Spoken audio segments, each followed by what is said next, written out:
Well, here I am in the barn with the chickens and feeding them bread. They love bread. But more than loving bread, they love grapes. They actually go crazy when I pull a grape out, which I have some of, but they don't know it yet. One in particular, if she had to stand on her head to get that grape, she would. And I'm going to feed them some of them in a little while. I'll tell you something about chickens. You can get so crazy about them that you don't even want to count the cost of what you're spending on them. It's the value of their eggs doesn't weigh in as making it feasible, because these chickens turn into your personal pets, and you'll do anything. You'll spend money on special food and all kinds of things because you get to love in their little personalities. Isn't that right? Isn't that right, chickens? Now, I was going to continue a discussion out here in the barn. It's kind of a barn. We had to put a fence. It was all open face right there like that. But you see, we have netting now. Because one night, a raccoon got in here and killed 2 chickens. Boy, that hurt my feelings so bad.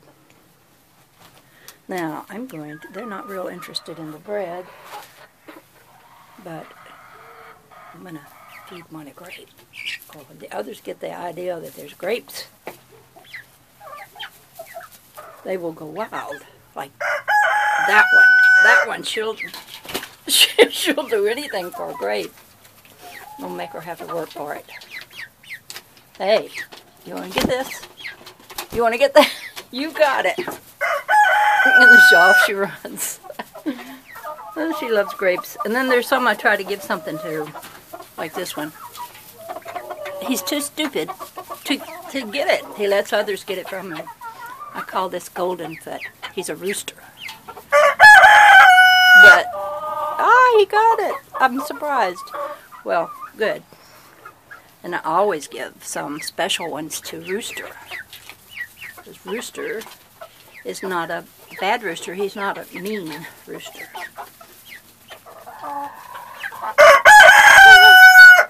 Well, thank you for crowing. Yeah, they're all just gathered in here now. It's like, oh no, we have to... Are you going to take it out of my pocket, huh? And here's a chicken over here laying.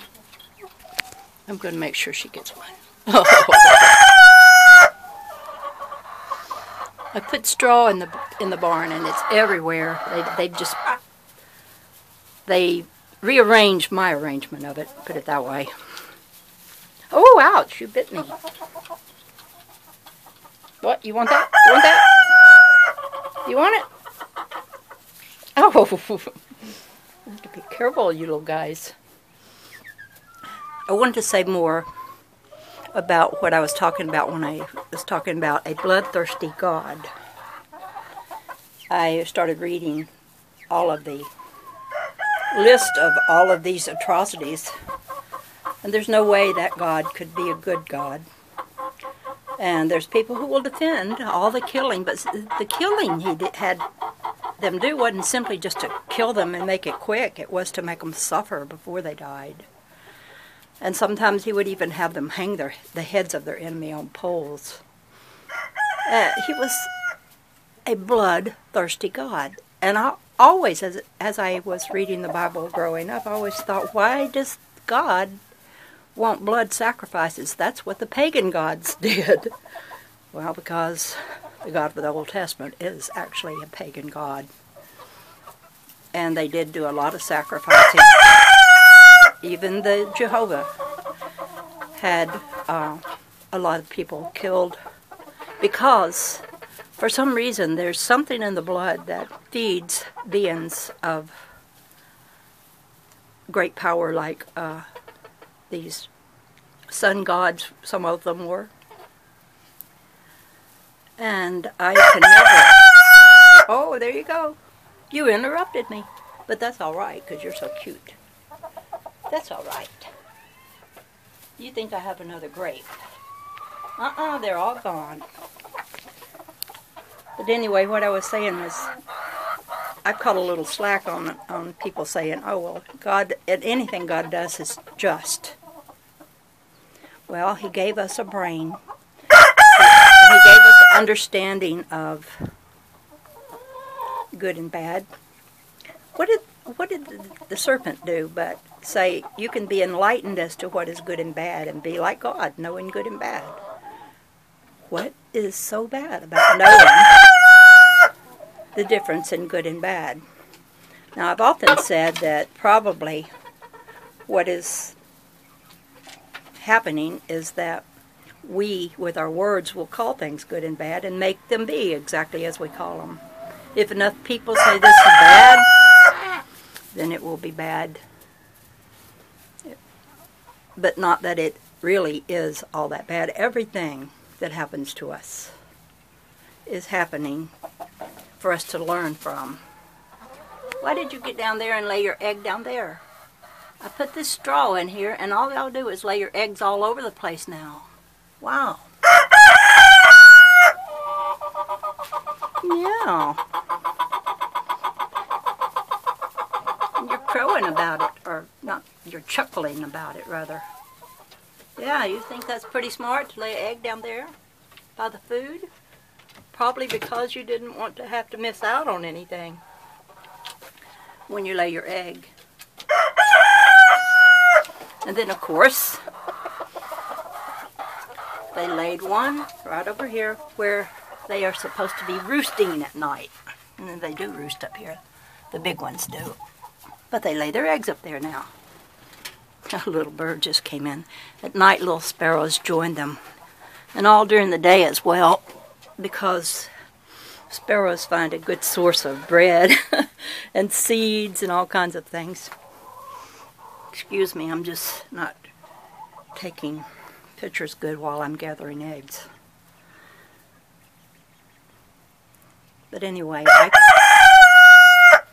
I cannot love that Old Testament God. There is no way I can trust anything He says in the Old Testament or the New. But then I do know that a lot of people have translated the Bible many times from one language to another and added and deleted and for their own agenda changed things to say what they wanted it to say.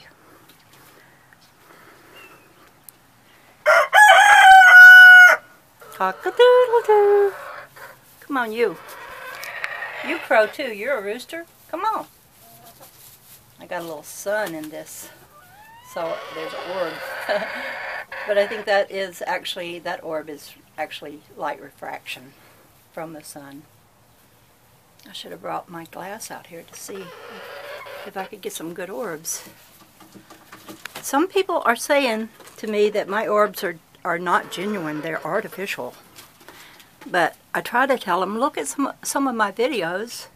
I link to some of them that show the light as it comes out of the light source, making the little teardrop-shaped orb and then reproducing itself, bouncing orb babies back and forth.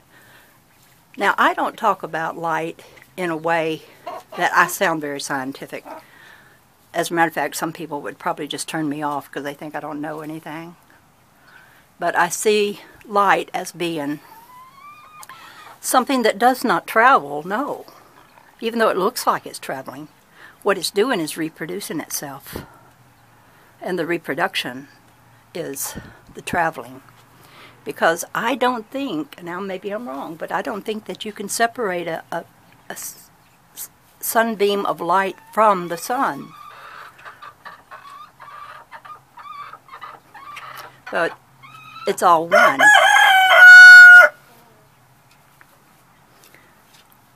And people are getting afraid of what they call evil archons and things like that, and they don't see themselves as being one with them. But we are. Because the truth is that we have some of those same tendencies within our own self, which we have to pull out and look at sometimes and forgive them in ourselves, and then we can forgive them in others. We have to heal them. And if we just shove them or ignore them, they don't go away. Here's my little rooster. He lets me pick him up. Hello, hello, how you doing?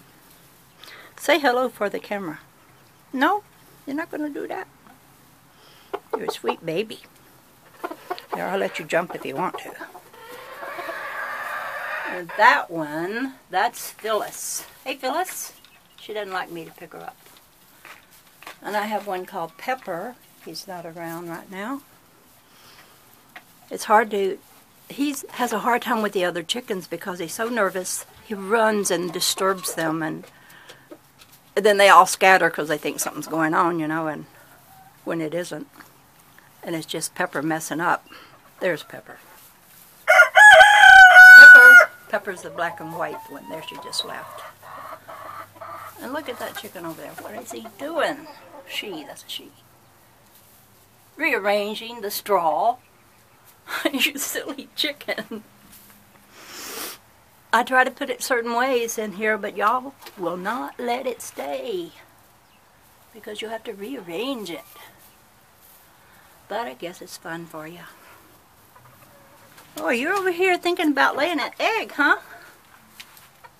It's about time you started laying. It's about time. This is Phyllis again. I love their little voices. They're so cute. I'd never even add up the cost of what all I spend on them.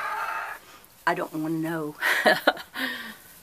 I don't want to alarm myself.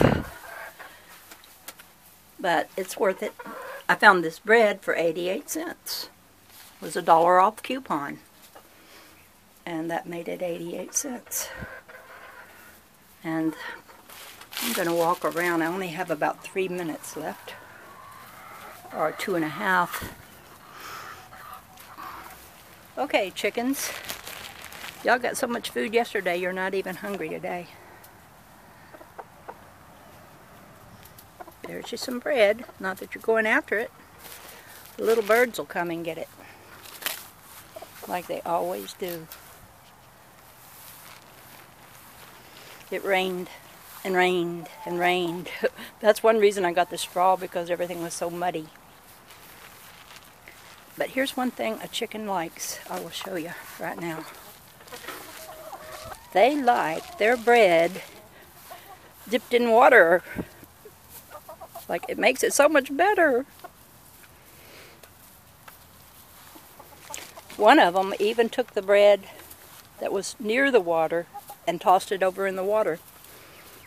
He learned something. It was Pepper that did that. The one I said is so stupid sometimes. That time he was kind of smart. Just drop the whole piece in there. It will dissolve and y'all will eat it greedily. They do love their bread. And their grain. And the grapes. Any kind of fruit. Watermelon. Oh man, you ought to see them go for a watermelon.